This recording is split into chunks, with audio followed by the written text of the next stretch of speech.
Rising above the Isarco Valley near Vipiteno in South Tyrol, Italy, is Castel Pietra. First mentioned in 1241, it was already being rebuilt at that time, suggesting even earlier origins. Positioned strategically along the Brenner Pass route, the fortress formed part of a defensive network with other nearby castles, protecting trade and travel through the valley. According to local legend, the ghost of a knight who was killed out of jealousy is said to haunt the castle's grounds.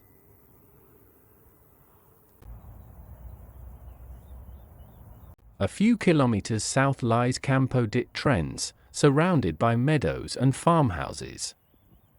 Its parish church, Maria Trens, has been a Marian pilgrimage site since the 15th century and houses a venerated statue of the Virgin Mary.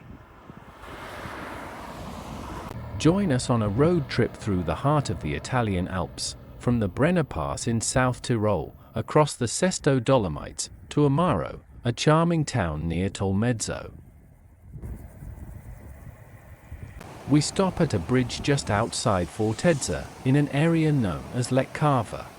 Flowing through this landscape is the Isarco River, a swift alpine waterway that winds through the valley. Its clear, cold waters tumble over rocks and small cascades, forming a lively natural feature that historically supplied water to nearby settlements and the small town of Fortezza downstream. There, the river continues into the artificial lake of Fortezza, created by a dam on the Isarco.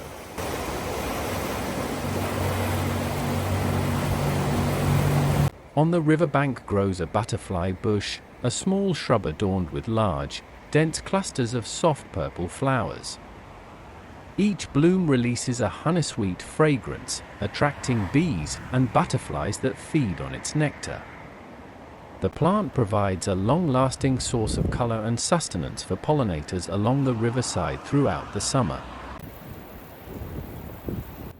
Here, in Fortezza, Lake Fortezza, a series of rocky outcrops and former quarry sites have shaped the hillside over centuries, and we decide to follow a path uphill to explore the rugged terrain.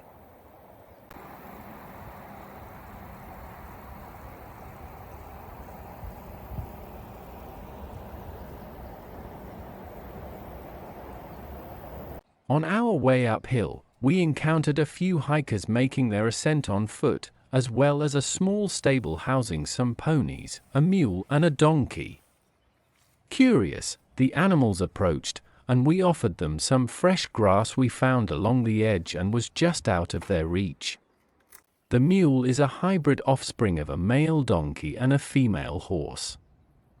With this mule, it is especially apparent from a distinctive feature it inherited from its donkey lineage.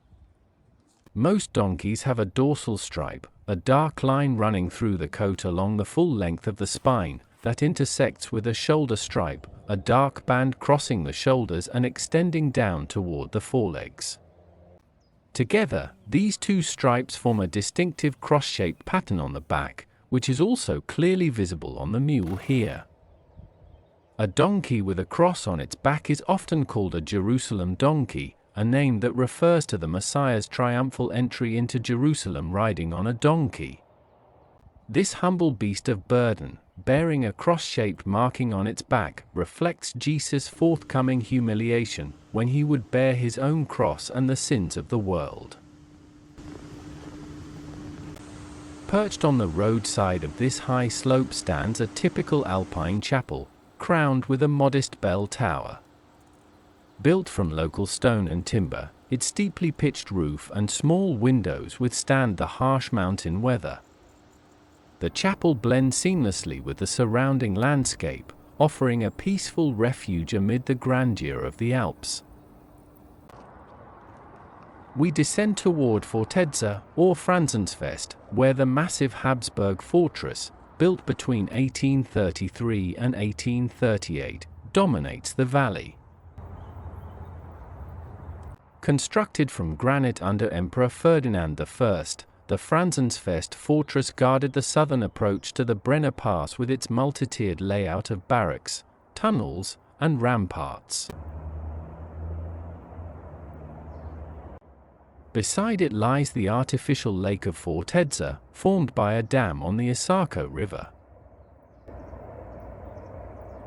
We explore the surrounding area, lush with vegetation. Tall grasses and clusters of wildflowers punctuate the trail with bursts of color, while shrubs and young trees intermingle with rocks, forming a rich, textured landscape. The dense greenery, dotted with small flowering plants, offers shelter and nourishment for birds and insects. Queen Anne's Lace is named for Anne Stuart, first Queen of Great Britain, as its lacy, umbrella-like clusters are said to resemble the delicate lacework she cherished.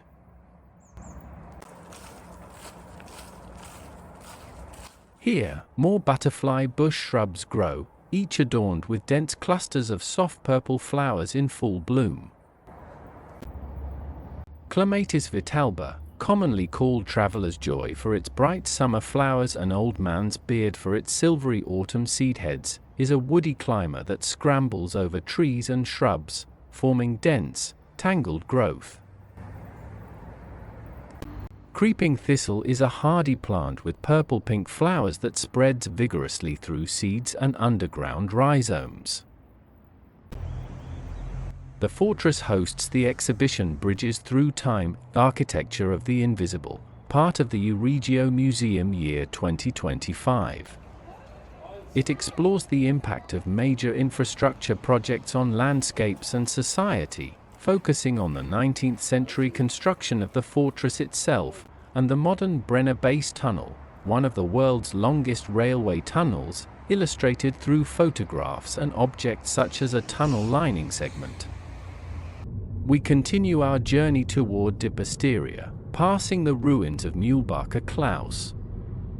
This medieval toll station, built in the 13th century by the Counts of Tyrol, once controlled traffic between the Isarco and Puster valleys. Though partly in ruins, its walls and gate structures still convey its strategic importance as a frontier post. The route then enters the Puster Valley, passing Vandoies and Chienes, where gentle slopes, pine forests, and meadows stretch along the Rienza River.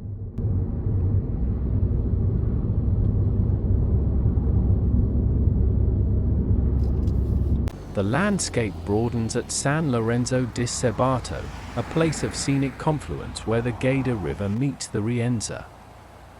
Here, the remains of the Roman road station Sebatum recall the Via Claudia Augusta, the ancient route linking northern Italy with the Danube region. The setting, framed by alpine streams and wooded hills, marks the entrance to the Val Bardia.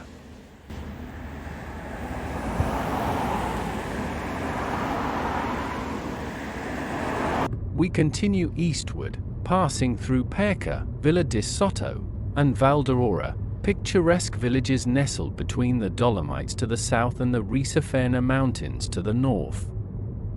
This scenic region is renowned for its rolling pastures, forested slopes, and serene mountain lakes.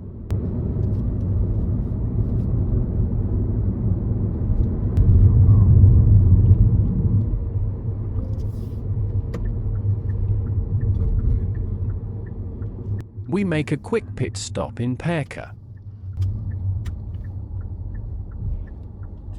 Back in the car, we continue towards Sesto, or Sexton, driving past green rolling hills and the shimmering Lago di Val d'Aurora, an artificial lake created in the 1950s as a reservoir for hydroelectric power generation on the Rienza River. The lake sits at an elevation of about 1,080 meters.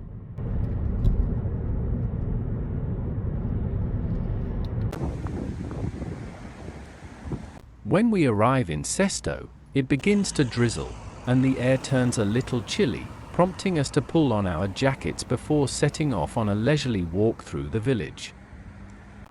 Sesto is set amid some of the most striking mountain scenery in the Alps.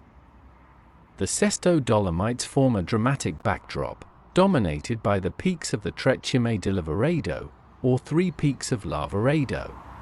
The central peak, Cima Grande, or Big Peak, soars to 2,999 meters, flanked to the west by the slightly lower Cima Ovest or West Peak, and the spire-like Cima Piccola or Small Peak to the east at 2,857 meters. The area around the peaks is steeped in history. Part of the Austro-Hungarian Empire until 1919, Sesto witnessed intense fighting during the First World War, when Italian and Austro-Hungarian troops fortified positions among the rocks. Traces of trenches, tunnels, and fortifications remain, silently bearing witness to these past conflicts. Sesto was conquered by Italy in November 1918.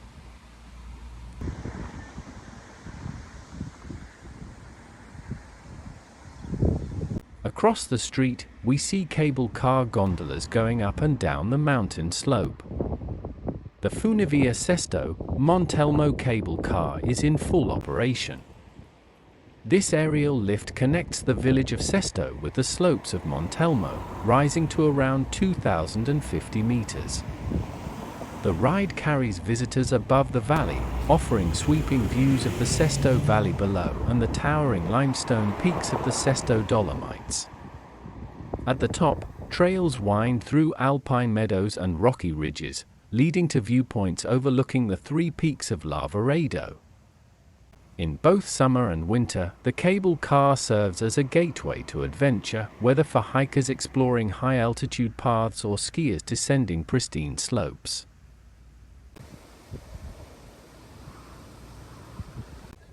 The village retains its Tyrolean charm and serves as a base for mountain hikes.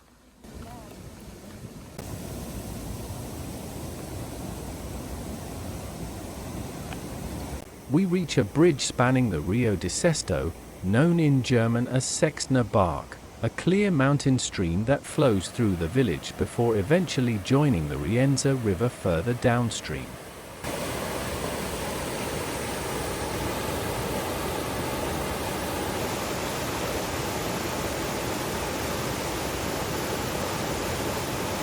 The name Sesto, or Sexten, derives from the Latin phrase ad horum sextam, meaning at the sixth hour, referring to its location south of San Candido, Inischen in German, which is known for its abbey founded in 769 AD. The village first appears under the name Sexta in historic records dating from 965 AD, reflecting its connections to the Bavarian Prince-Bishopric of Freising.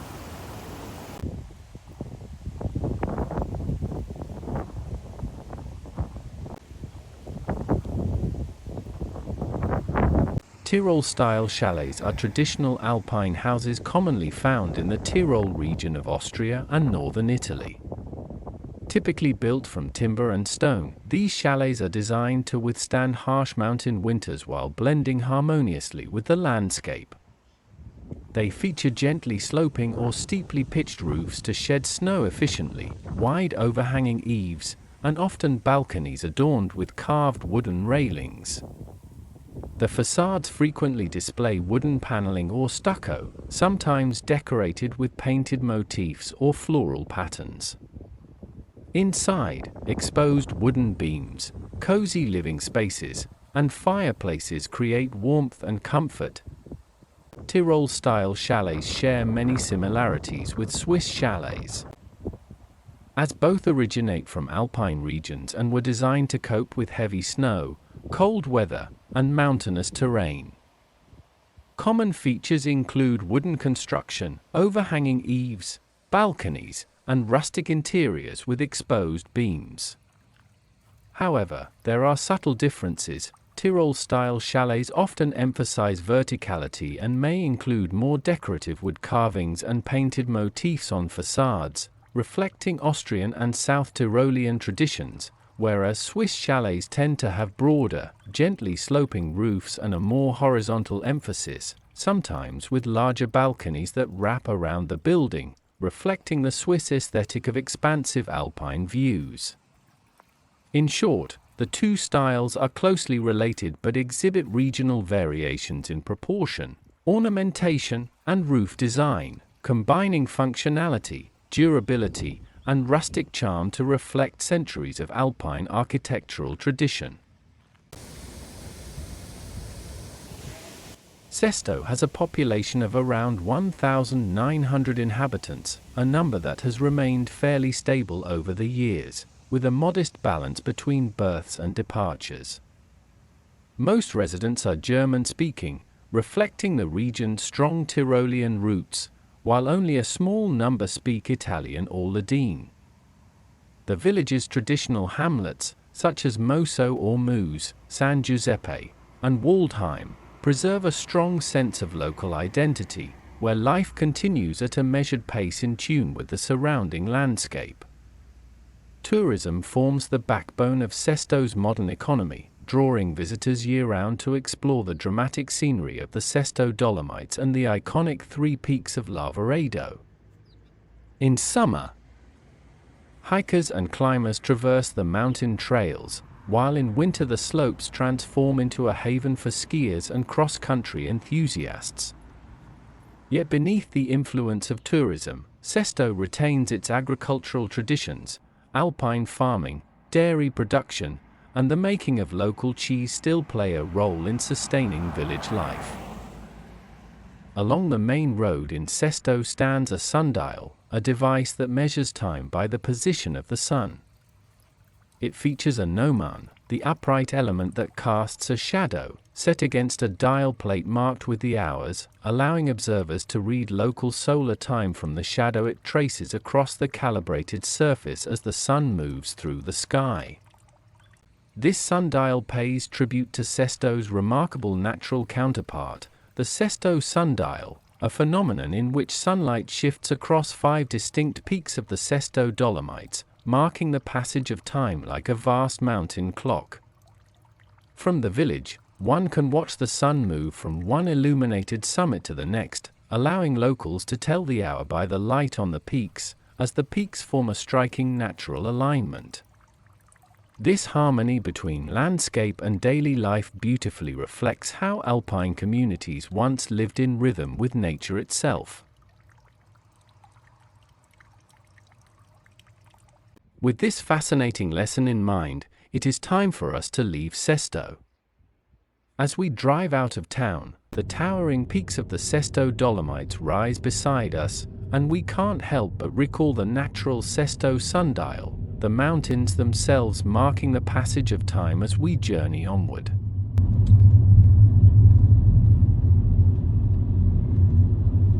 We now head toward the province of Belluno, as the route gradually descends into the Comelico Valley, a region of verdant slopes, scattered villages, and winding streams that lead deeper into the eastern Dolomites.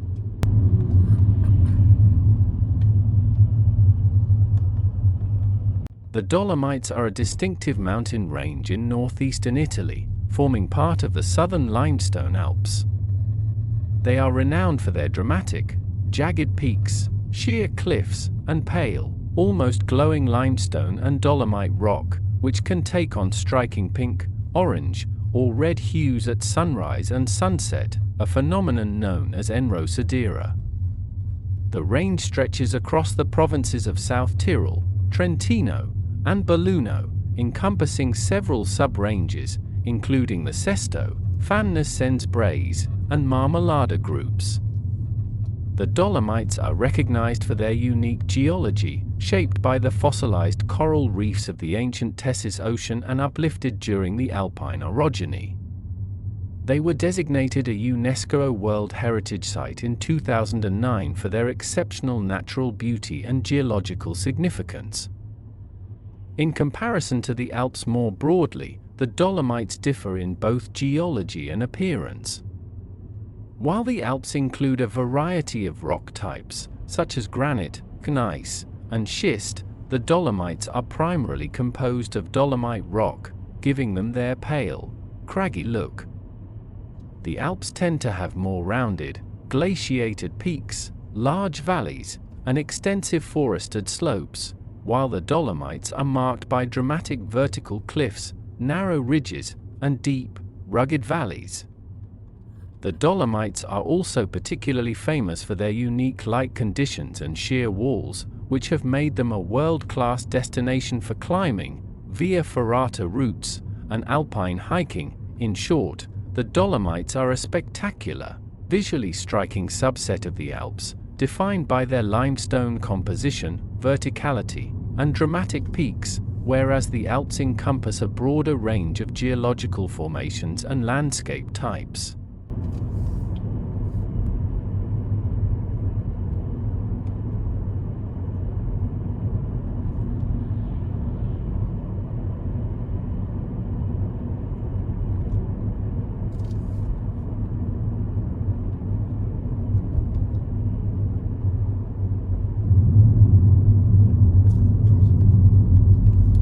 We now drive through the villages of Dossoledo and Candida, small settlements in the Comelico Valley of Belluno province, perched at around 1,200 meters above sea level. Part of the municipality of Comelico Superiore and lying along the upper Piave River, they are characterized by traditional timber houses and enduring alpine charm.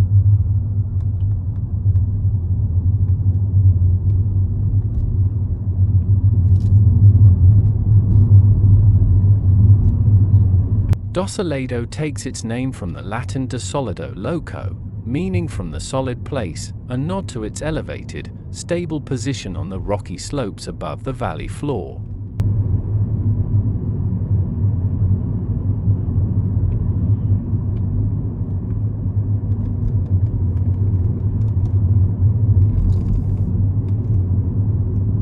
Its origins trace back to the early Middle Ages, when settlements gradually developed along the valley slopes, and its elevated position provided natural protection and a commanding view of the valley below.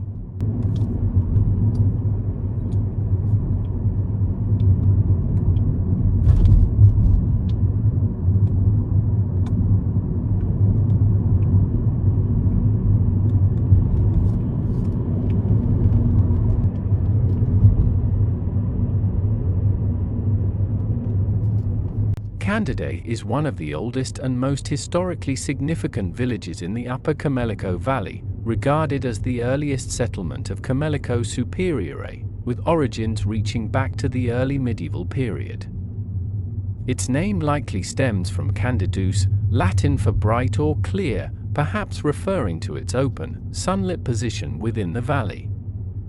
During the Middle Ages, Candida served as both the administrative and religious heart of the area, acting as the seat of the ancient Comelico community, which managed local affairs through a self-governing system of regole, traditional alpine cooperatives responsible for the shared management of forests, pastures, and communal lands.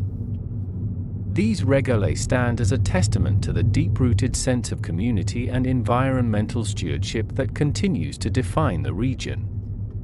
The village's most notable landmark is the parish church of Santa Maria Assunta, first built in 1208 and later renovated in Baroque style during the 18th century. Inside, it preserves precious wooden altarpieces and frescoes that reflect the refined artistry and Tyrolean influence characteristic of the area. We pass through the small hamlet of Sega di Gorn, home to just 76 residents and perched at an elevation of 1,070 meters. Its name is thought to derive from the Ladine term sega, meaning saw, and digorn, possibly referring to a small valley or hollow, hinting at the village's historical association with timber processing or sawmills, a common activity in alpine regions. Sega di Gorn also forms part of the pilgrimage route to the sanctuary of Maria Lugao, with hikers often gathering here before continuing on their journey.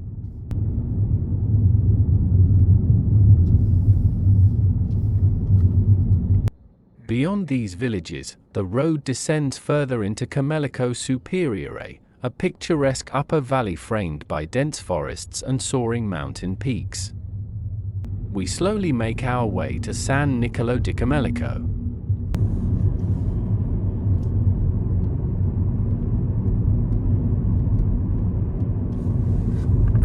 San Nicolò di Comelico lies near the Austrian border and traces its origins to the early Middle Ages, when the Comelico Valley was settled by people of Lombard and Tyrolean descent. Like other alpine communities, it adopted a system of communal governance known as regole, traditional cooperatives that managed forests, pastures, and water sources, ensuring the sustainable use of local resources. The village takes its name from Saint Nicholas of Myra, a 4th century bishop from present-day Turkey, revered throughout the Christian world for his generosity, compassion, and miracles, and later known as the inspiration for Santa Claus. Saint Nicholas is widely honored across alpine regions as the protector of travelers and children, fitting for a community once reliant on safe passage through mountain valleys.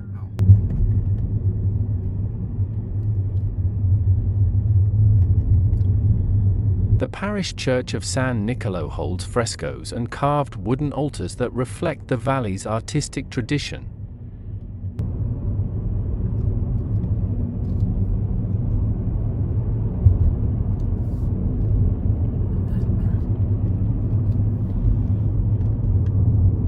The Dolomites region, today part of northern Italy, has a rich and complex history shaped by shifting borders, empires, and cultures. For centuries, these mountains lay at the crossroads of Latin and Germanic worlds, both culturally and linguistically, and their political affiliation changed several times before becoming part of Italy. In ancient times, the Dolomite valleys were inhabited by the Rhaetians, later absorbed into the Roman Empire around the 1st century BC. After Rome's fall, the region came under the influence of various powers, including the Lombards and the Franks, before gradually integrating into the Holy Roman Empire. By the late Middle Ages, much of the Dolomites belonged to the county of Tyrol. Ruled by the Habsburgs from the 14th century onward, tying the region closely to Austria and the German-speaking world for more than 500 years, during this long period of Habsburg rule, the region's distinctive blend of cultures, Italian, Tyrolean, and Ladine, developed. The Ladine-speaking communities, descendants of ancient Rhaetians and Romans, preserved their language and traditions in isolated mountain valleys, creating a unique cultural thread within the broader alpine tapestry. Today, Italian, German, and Ladine languages and traditions continue to coexist, reflecting the complex history of a landscape long shaped by its role as both a frontier and a meeting place between worlds.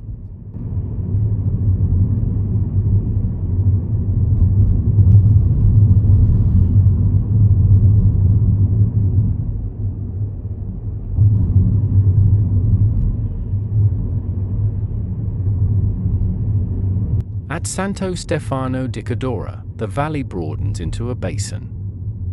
This small town in the province of Belluno, Veneto, is situated at about 655 meters above sea level in the upper Piave Valley.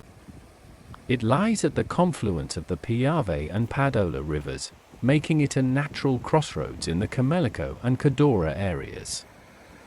Historically, the town was an important center for timber trade, as the surrounding forests provided wood for construction and craftsmanship, including the famous local tradition of violin making that the Cadore region is known for. The town has typical alpine architecture, with stone and timber houses, narrow streets, and small squares, reflecting the local mountain culture. Today, Santo Stefano di Cadore combines its historical legacy with tourism, attracting visitors who come for hiking, winter sports, and exploring the scenic upper Piave Valley.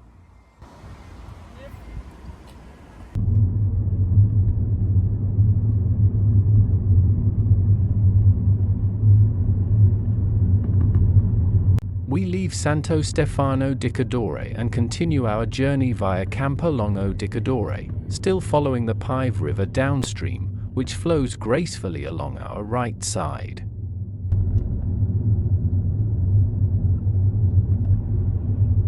The Dolomites are cloaked in forests that change character with altitude. In the valleys and lower slopes, mixed woodlands dominate, rich with European beech, sycamore maple, ash, and alder. As one ascends, these give way to coniferous forests of Norway spruce, larch, and Swiss stone pine, trees that define the classic alpine landscape. The timberline in the Dolomites generally lies between 1,800 and 2,200 meters, depending on slope exposure and local climate. Above this altitude, harsh winds, thin soils, and cold temperatures make tree growth impossible. The forest gives way to subalpine shrubs such as dwarf pine and green alder, followed by open alpine meadows and finally bare rocky slopes or scree near the peaks. The transition is striking. Tall spruces and larches gradually shrink into twisted, stunted forms before disappearing altogether. These uppermost trees, sculpted by wind and snow, seem almost haunted, living relics at the edge of survival. Historically, these forests have been vital to alpine communities. Timber provided building material for chalets, barns, and churches, as well as fuel for heating and wood for crafts and tools. In the 18th and 19th centuries, the forests also supplied shipbuilding timber for the Venetian Republic, with logs floated downstream via rivers like the Piave. Today, sustainable forestry plays a key role in preserving these woodlands. Selective logging and reforestation help maintain ecological balance, protect against erosion, and ensure that the Dolomites' iconic forests remain part of the region's natural and cultural identity. We make a roadside stop to take in the beautiful natural scenery and spot 3 trolls or wood spirits carved from tree stumps at the edge of the forest. Their intricately sculpted faces are a striking example of tree carving, a practice known as dendroglyphs or arborglyphs, referring to carvings made on living or dead trees. This form of sculpture has long been a regional tradition, and examples like these are often found along nature trails, in parks, or in private gardens, creating a whimsical, mythical atmosphere. Depicting figures such as gnomes, wizards, or trolls, they showcase generations of skill and the enduring artistry of local woodcraft. We park our car at this plaza of Borgata Gran Villa to shop for food and drinks. Here, a cross bearing Christ stands as a quiet testament to the enduring Christian heritage in this corner of the Alps. In these remote valleys, Christianity arrived centuries ago, gradually taking root amid the challenges of mountain life. Faith here has traditionally been expressed with modesty and restraint, through small roadside crosses, village chapels, and seasonal processions, reflecting a cautious devotion shaped as much by geography as by belief. Even today, these symbols are integral to local life. In spring, villagers may carry out processions to bless the fields and livestock, asking for protection and a bountiful season. At harvest, simple ceremonies give thanks for the yield, while winter brings candlelit vigils and nativity displays that illuminate the long, cold nights. These traditions, quietly observed over generations, weave a subtle but enduring spiritual rhythm into daily life, demonstrating how faith in the Comelico valleys has been lived thoughtfully and harmoniously with the surrounding landscape.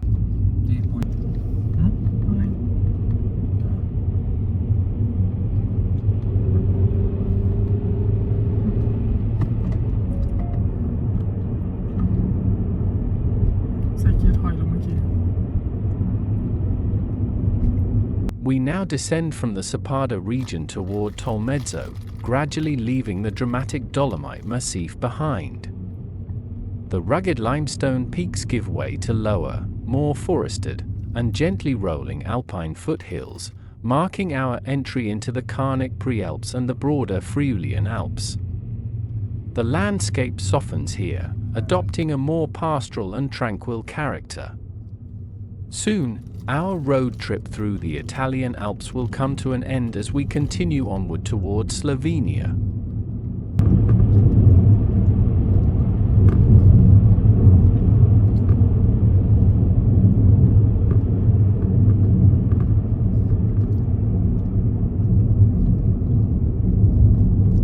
Descending into Friuli, the road reaches Tolmezzo, the main town of Carnia. Historically part of the Patriarchate of Aquileia and later under Venetian rule, Tolmezzo developed as a regional hub in the Tagliamento Valley. Its old center contains 18th-century palaces and the Duomo di San Martino. The journey concludes at Amaro, located at the foot of the Carnic Alps near the Tagliamento River. The town is known for its natural surroundings and the nearby Monte Mariana, a prominent limestone peak visible from afar. Amaro also lends its name to a traditional herbal liqueur produced in the Friuli region.